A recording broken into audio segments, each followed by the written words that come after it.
What was your message after they took the lead? I think I'm good. Am I good to roll? All right, here we go. Questions, everybody. What was your message to the offense? They take the lead, you guys drove right down. Kind of a rough day offensively, but you clicked on that drive. Yeah, I just said we've been in this situation hundreds of times at practice. I mean, you got to always resort back to your training, resort back to your practice, and there was zero flinch from those guys. Great look in their eye. They went out there with confidence and executed like they should. How hard is it just to get rhythm going, just maybe even with the penalties, obviously, and then obviously the run game, just kind of being up and down today? Yeah, I mean, you want to establish the line of scrimmage. You want to run the ball. And like I've said before, there's a million different things that really go into running the football. But I was really proud of how hard those guys played. Up front, the tight ends, the running backs, the receivers, I think they all played really, really hard. And whenever we needed to in crunch time, we got the job done. And so that's ultimately all that really matters. So really proud of those guys' effort today. And I think John was 16 of 17 to finish the game there passing. Just how good was he down the stretch for you guys and putting your trust in him in that final drive of the ball? Yeah, I mean, you said it right there. I have all the trust in the world in John Mateer, and there's a few things in the first half he wishes he could have back. But it was just a good subtle reminder at halftime to relax. Everything we want is there. Just relax, deliver the ball like you have all week in practice, and that's what he did. And he was great there in the second half for us, and as was a lot of different people. There were some big catches being made, and again, it's just the guys trusting everything, going back on their training, and making the play when they came their way. Can you walk us through that first touchdown to Isaiah? Looked like Brooks was about to sub out, and was just kind of uncovered there at the snap. Yeah, I mean, we ran the ball the play before. He just quick motioned over there, and it was a tempo call. He got lined up. He pointed to the official. He was never out of bounds or anything like that, and they didn't cover him. So it was good awareness by John to see him with nobody on him, and he just ran, and it was a great job by him. What is it to kind of total line there between what that was and the section plays that they look for the sportsmanlike penalties? Yeah, I mean, I don't know how much toe in the line there was. It was a tempo play, and he pointed to the ref, and the ref nodded his head and said he was in right there. So I don't know how much deception went on there. It was just a ball play that we executed on. Can you talk about just his overall play today, Isaiah Senior? Yeah, I mean, really proud of Isaiah. Made some big-time plays for us, especially whenever we needed it. Just a consistent kid who brings it every single day. Really talented kid, smart, high football IQ, and someone that number 10 trusts. I trust, Coach Jones trusts, BV trusts, everybody trusts him. So just proud of the work that he's been putting in, and awesome to see him get to go out there and make some big-time plays. Ben, what do you think of Jaron Kinnick tonight? Yeah, Jaron, I mean, same thing. Came up in some big situations, especially on third down, making some big-time plays. Proud of him, proud of his process, proud of the player he is, and proud of the response that he always shows. So he's a stud. In a game like this, how big is it to avoid big negative choke plays on offense? How hard is it? How important is that? Oh, how important is it? Yeah, I mean, negative plays are drive killers. The biggest thing about, succeeding on offense is being efficient, right? And, negative plays, those are killer.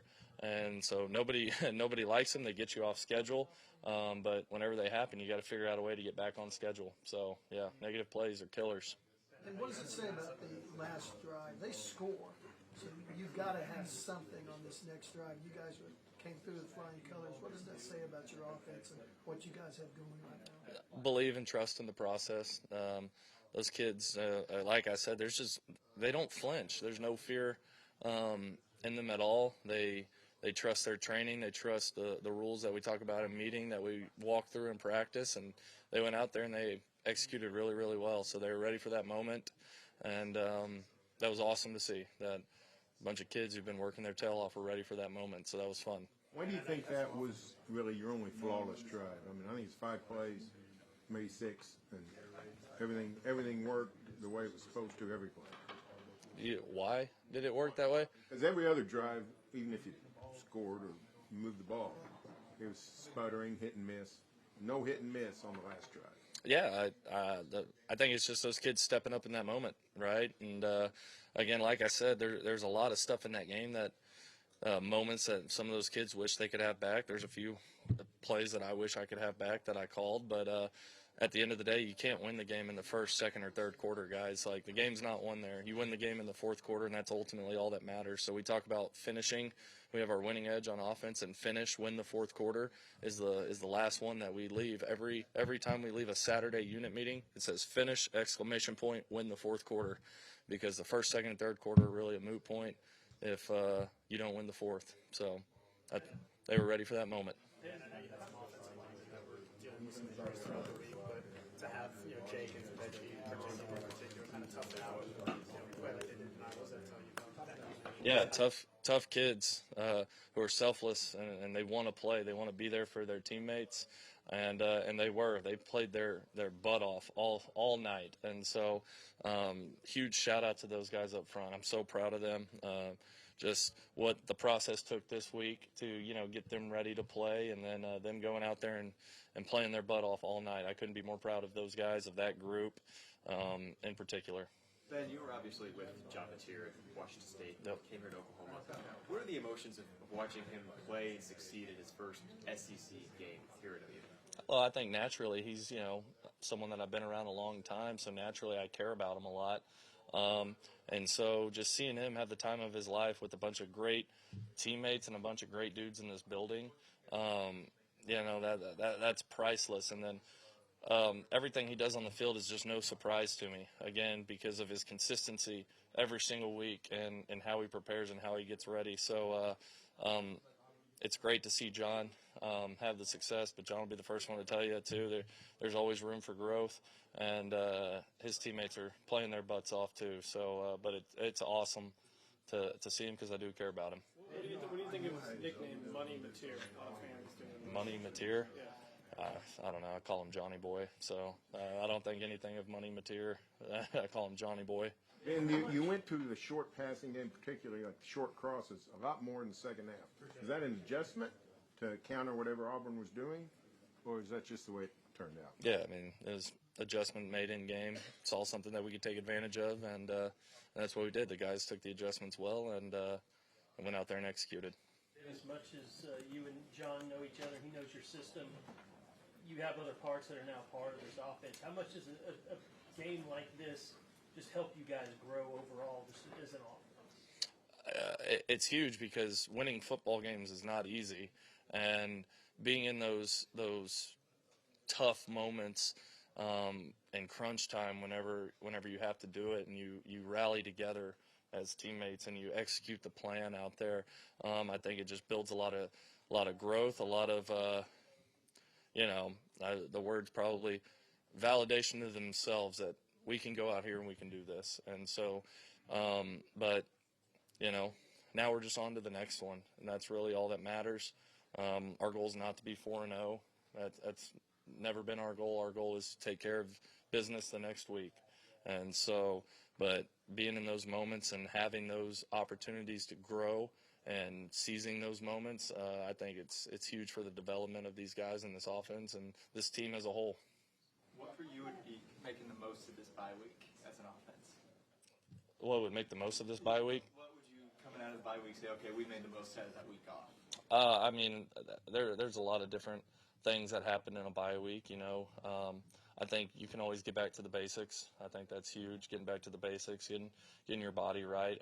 Everybody, whether you are a little dinged up or you're not, just maintaining your body and getting ready for whenever we do get back to a game. But, there's also game prep that goes on because we do have an opponent.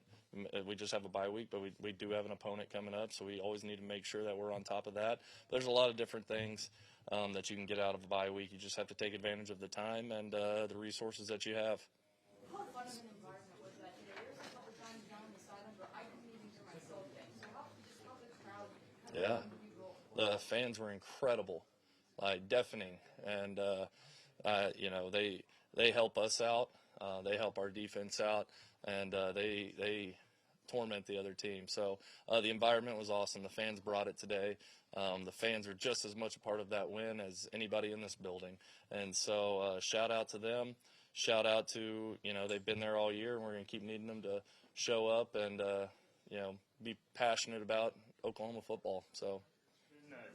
Twice you went to kind of a funky set with, 2 down linemen, kind of caught them off guard. Is that something that you've sort of toyed with in the past, or something you're just putting in here?